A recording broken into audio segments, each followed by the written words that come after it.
প্ৰথমে চাই লওক এটা দৃশ্য দেখি এয়া নাজিৰাৰ বিহুবৰৰ নেপালীখুটি গাঁৱৰ বুলি ভুল নকৰিব। এয়া জাঁজি নৈৰ পাৰৰ শিৱসাগৰৰ আমগুৰি টাউনৰ ২ নম্বৰ ৱাৰ্ডৰ দৃশ্য। দ্বিতীয় নেপালীখুটিত পৰিণত আমগুৰি। ১৯ জুলাইৰ আগলৈকে এই ঠাইখনত লোকসকলে সপোনতো ভবা নাছিল যে এই চিনাকি শান্ত জাঁজি নৈখনে কালৰূপ ধাৰণ কৰিব। ভবা নাছিল এইদৰে ঘৰ দুৱাৰবোৰ উটুৱাই লৈ যাব বুলি। এইখিনি ঠাইত আছিল প্ৰায় ১০০জন লোকৰ বসতি। সৰ্বস্ব হেৰুৱাই নিথৰুৱা হোৱা ১৮টা পৰিয়ালে এতিয়া আশ্ৰয় লৈছে এখন ৰাজহুৱা শ্মশানৰ সমীপত। দিন হাজিৰা কৰিয়েই জীৱন যাপন কৰা এই লোকসকলৰ অৱস্থা এতিয়া বৰ্ণনাতীত। অসমৰ ভিন্ন প্ৰান্তৰ লোকে আগবঢ়োৱা সাহায্য সামগ্ৰীৰে বৰ্তমান খাই বৈ আছে যদিও এডোখৰ সুৰক্ষিত আশ্ৰয়স্থল বিচাৰি হাহাকাৰ কৰিবলগীয়া হৈছে লোকসকলে। যোৱা ১৯ তাৰিখে যিটো বাহানামা হেৰি কৰিলে, গোটেই ১৮টা ঘৰ পৰিয়ালৰ ঘৰ দুৱাৰ চব নিলে। থাকিবলৈ এতিয়া ঠাই নাইকিয়া হৈছে, ভেটিও খান্দি নিছে। তাৰ উপৰিও হাঁহ কুকুৰা ছাগলী সেইকেইটাও গৈছে আৰু বাই বস্তুটো উলিয়াব নোৱাৰিলোঁ। আৰু এতিয়া তাৰমানে এনেকুৱা আমি ৰাস্তাতে তম্বু তৰি থাকিবলগীয়া হৈছে। খাবলৈ পিন্ধিবলৈ চব পাইছোঁ, ৰাইজে সহায় কৰিছে, দি আছে।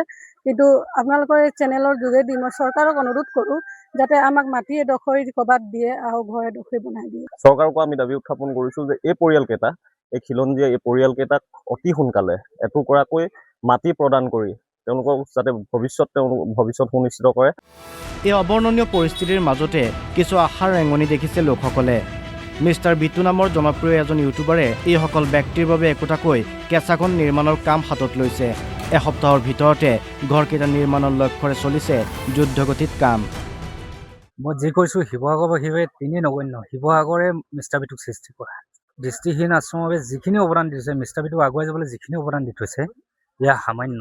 ইয়াক কোনো মহানতা বুলি নকওঁ, এয়া মোৰ কৰ্তব্য আৰু দায়িত্ব বুলি পালন কৰিছোঁ। ভবা নাছিলোঁ মোৰ এখন মৰম লগা ঠাই শিৱসাগৰ যায় এনেদৰে ধ্বংস হৈ যাব বুলি মই ভবা নাছিলোঁ। কাৰণ শিৱসাগৰে মোক ইমানেই দি থৈছে। আজিৰ তাৰিখতো আমাৰ নিৰাশ্ৰয় দৃষ্টিহীন আশ্ৰমলৈ শিৱসাগৰৰ পৰা মানুহ গৈ আছে। মানুহখিনি খাব পোৱা নাই নেকি, দি আছে। দিনে ৰাতিয়ে কাম কৰি মই কৈছোঁ তেওঁলোকৰ বাবে মই জীৱন উচৰ্গা কৰিবলৈ আহিছোঁ। 5 দিন এটা কাৰণে লৈছোঁ। মানুহখিনি দেখিলে বেয়া লাগে। ইয়াত সৰু বাচ্চা আছে, প্ৰেগনেণ্ট মহিলা আছে, শ্মশানত আছে, কোনোবা ৰাস্তাৰ কাষত আছে। দেখিলে বেয়া লাগে, সেইকাৰণে 5 দিন টাৰ্গেট লৈছোঁ। আমগুৰিৰ পৰা নৱকুমাৰ চেতিয়াৰ সহযোগত news desk report, Assam live 24। প্ৰথমে চাই লওক এটা দৃশ্য দেখি এয়া নাজিৰাৰ বিহুবৰৰ নেপালীখুটি গাঁৱৰ বুলি ভুল নকৰিব। এয়া জাঁজি নৈৰ পাৰৰ শিৱসাগৰৰ আমগুৰি টাউনৰ ২ নম্বৰ ৱাৰ্ডৰ দৃশ্য। দ্বিতীয় নেপালীখুটিত পৰিণত আমগুৰি। ১৯ জুলাইৰ আগলৈকে এই ঠাইখনত লোকসকলে সপোনতো ভবা নাছিল যে এই চিনাকি শান্ত জাঁজি নৈখনে কালৰূপ ধাৰণ কৰিব। ভবা নাছিল এইদৰে ঘৰ দুৱাৰবোৰ উটুৱাই লৈ যাব বুলি। এইখিনি ঠাইত আছিল প্ৰায় ১০০জন লোকৰ বসতি। সৰ্বস্ব হেৰুৱাই নিথৰুৱা হোৱা ১৮টা পৰিয়ালে এতিয়া আশ্ৰয় লৈছে এখন ৰাজহুৱা শ্মশানৰ সমীপত। দিন হাজিৰা কৰিয়েই জীৱন যাপন কৰা এই লোকসকলৰ অৱস্থা এতিয়া বৰ্ণনাতীত। অসমৰ ভিন্ন প্ৰান্তৰ লোকে আগবঢ়োৱা সাহায্য সামগ্ৰীৰে বৰ্তমান খাই বৈ আছে যদিও এডোখৰ সুৰক্ষিত আশ্ৰয়স্থল বিচাৰি হাহাকাৰ কৰিবলগীয়া হৈছে লোকসকলে। যোৱা ১৯ তাৰিখে যিটো বাহানামা হেৰি কৰিলে, গোটেই ১৮টা ঘৰ পৰিয়ালৰ ঘৰ দুৱাৰ চব নিলে। থাকিবলৈ এতিয়া ঠাই নাইকিয়া হৈছে, ভেটিও খান্দি নিছে। তাৰ উপৰিও হাঁহ কুকুৰা ছাগলী সেইকেইটাও গৈছে আৰু বাই বস্তুটো উলিয়াব নোৱাৰিলোঁ। আৰু এতিয়া তাৰমানে এনেকুৱা আমি ৰাস্তাতে তম্বু তৰি থাকিবলগীয়া হৈছে। খাবলৈ পিন্ধিবলৈ চব পাইছোঁ, ৰাইজে সহায় কৰিছে, দি আছে। কিন্তু আপোনালোকৰ এই চেনেলৰ যোগেদি মই চৰকাৰক অনুৰোধ কৰোঁ যাতে আমাক মাটি এডোখৰ ক'ৰবাত দিয়ে আৰু ঘৰ এডোখৰ বনাই দিয়ে। চৰকাৰকো আমি দাবী উত্থাপন কৰিছোঁ যে এই পৰিয়ালকেইটা, এই খিলঞ্জীয়া এই পৰিয়ালকেইটাক অতি সোনকালে এটুকুৰাকৈ মাটি প্ৰদান কৰি তেওঁলোকক যাতে ভৱিষ্যত সুনিশ্চিত কৰে। এই অবৰ্ণনীয় পৰিস্থিতিৰ মাজতে কিছু আশাৰ ৰেঙনি দেখিছে লোকসকলে। মিষ্টাৰ বিটু নামৰ জনপ্ৰিয় এজন ইউটিউবাৰে এইসকল ব্যক্তিৰ বাবে একোটাকৈ কেঁচা ঘৰ নিৰ্মাণৰ কাম হাতত লৈছে। এসপ্তাহৰ ভিতৰতে ঘৰকেইটা নিৰ্মাণৰ লক্ষ্যৰে চলিছে যুদ্ধগতিত কাম।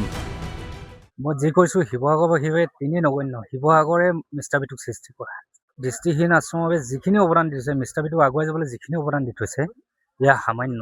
ইয়াক কোনো মহানতা বুলি নকওঁ, এয়া মোৰ কৰ্তব্য আৰু দায়িত্ব বুলি পালন কৰিছোঁ।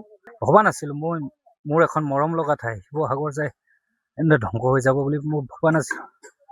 কাৰণ শিৱসাগৰে মোক ইমানেই দি থৈছে আজিৰ তাৰিখতো আমাৰ নিৰাশ্ৰয় দৃষ্টিহীন আশ্ৰমলৈ শিৱসাগৰৰ পৰা মানুহ গৈ আছে।